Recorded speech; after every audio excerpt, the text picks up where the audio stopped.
द्वारिकाधीश भगवान श्री कृष्ण ने अपने ही पुत्र शांब को कोढ़ी होने का शाप दे दिया।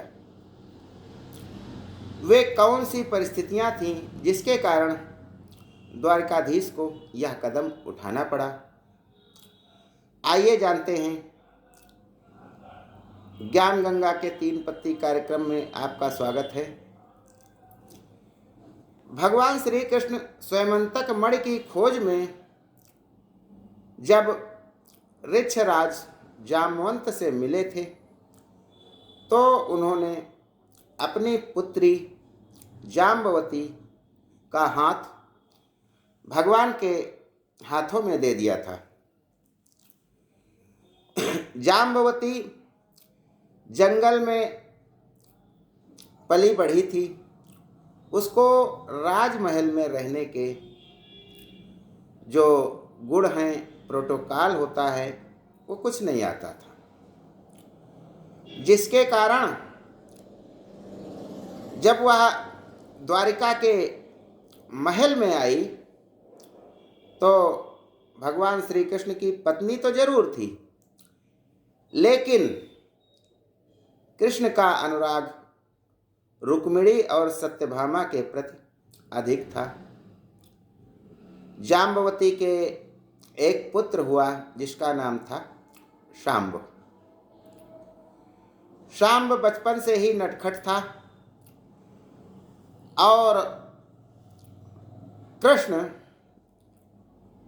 उससे बहुत अधिक प्रेम नहीं करते थे। उनका प्रिय पुत्र तो शांब नहीं था और इसी कारण पिता पुत्र में दूरियां पनपने लगीं। शांब का अधिकतर समय बलराम के साथ व्यतीत होता था। जब वह किशोर वय में पहुंचा, भगवान श्री कृष्ण से उसका बोलना चलना भी बंद हो चुका था। बलराम के साथ उठते बैठते वह भी मदिरा पान करना सीख गया था और पिता के विरुद्ध जाकर उसने नाटकों में कार्य करना शुरू कर दिया। महिला पात्रों का किरदार भी निभाने लगा, जिससे एक ओर उसको ख्याति मिली, लेकिन दूसरी ओर भगवान कृष्ण की बदनामी भी होने लगी थी कि इनका पुत्र नाटक कंपनी में काम करता है। धीरे धीरे समय व्यतीत हुआ और एक बार दुर्वासा ऋषि पधारे। शांब ने उनका उपहास करने के लिए एक महिला रानी का वेश धारण करके एक कढ़ाई अपने पेट में बांध करके अपने मित्रों के साथ दुर्वासा ऋषि के पास जा पहुंचा और बोला। उसके मित्र बोले कि ये काशी नरेश की रानी है और आप बताइए कि इनके पेट में जो गर्भ है उसमें क्या पैदा होगा, लड़का होगा कि लड़की होगी। इस प्रहसन से दुर्वासा ऋषि बहुत क्रोधित हो गए और उन्होंने शांब को शाप दिया कि तुम्हारे पेट में जो कुछ है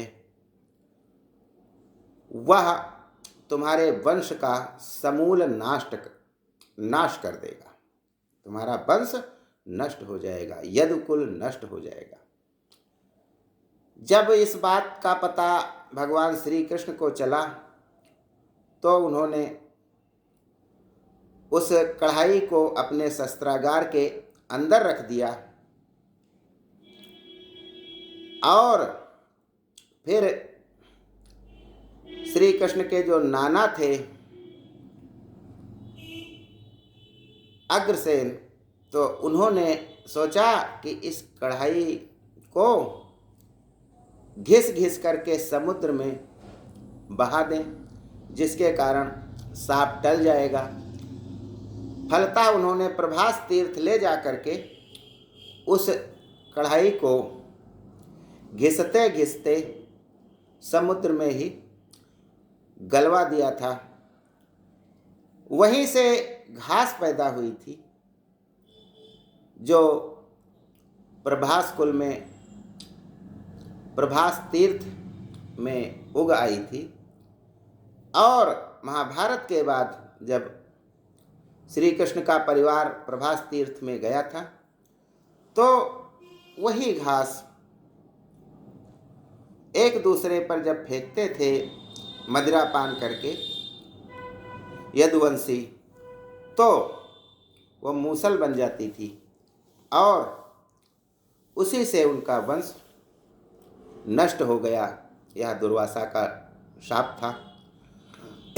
इधर श्री कृष्ण ने खुद भी अपने इसी पुत्र शांब को एक शाप दिया था।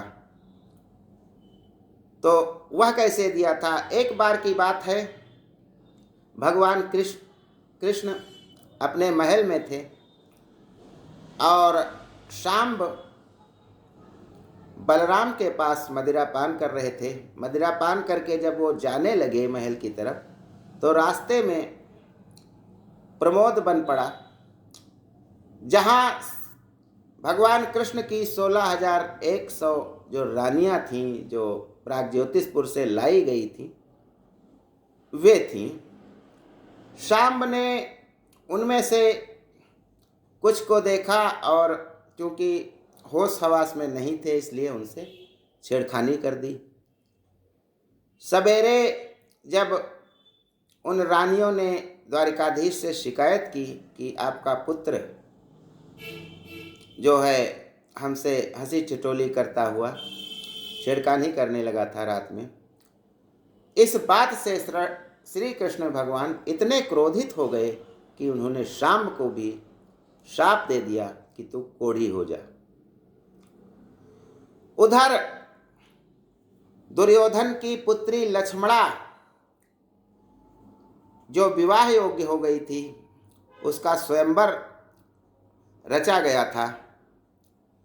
सभी राजाओं को निमंत्रण भेजे गए थे, लेकिन दुर्योधन कृष्ण से नाराज रहता था, इसलिए उसने बलराम को निमंत्रण भेजा था, क्योंकि वो उसके गुरु थे, गदा युद्ध सिखाया था।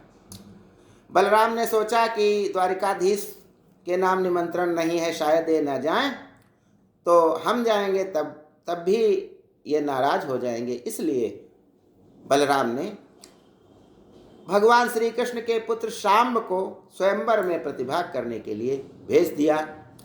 उस समय शांब कोढ़ी हो गया था, उसके हाथ में सफ़ेद दाग हो गए थे, जिसके कारण 1-2 दिन तो नहीं बात पता चली, लेकिन स्वयंवर में आए राजाओं को जब ये बात पता चली तो उन्होंने विरोध किया और शांब का टेंट जो है वो 3 किलोमीटर दूर लगवाया गया। ये क्षय रोग, ये उनके रोग के दृष्टिगत शांब इस बात से बहुत क्रोधित हो गए और उन्होंने रात में जाकर के महल में प्रवेश कर लक्ष्मणा का अपहरण कर लिया, जो दुर्योधन की पुत्री थी, जिसका स्वयंवर होने वाला था। जब इस बात का पता चला तो दुर्योधन ने शांब को पकड़ करके बंद कर दिया, जेल में डाल दिया। लेकिन जब बलराम आए तो उन्हें छोड़ना पड़ा और मामा शकुनि ने समझाया कृष्ण को कि यह कैसा भी है लेकिन है तो द्वारिकाधीश का पुत्र ही। आप इससे यदि अपनी पुत्री लक्ष्मणा का विवाह कर देते हैं तो भगवान श्री कृष्ण तुम्हारे समधी बन जाएंगे, सगे समधी, और फिर जब महाभारत का युद्ध होगा तो तुम्हारी वो सहायता करेंगे। जिसके कारण दुर्योधन ने अपनी पुत्री लक्ष्मणा का विवाह भगवान श्री कृष्ण के इसी पुत्र शांब से कर दिया और श्री कृष्ण को अपना समधी बना लिया। इसी कारण जब महाभारत का युद्ध हुआ था तो अर्जुन सहायता मांगने भगवान से गए थे, लेकिन दुर्योधन भी गया था, जो सर की तरफ बैठा था, और उसने भगवान श्री कृष्ण की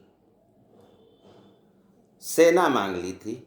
और निहत्थे भगवान श्री कृष्ण अर्जुन की तरफ, पांडवों की तरफ रहे थे। तो यह था आज का प्रसंग। आज बस इतना ही।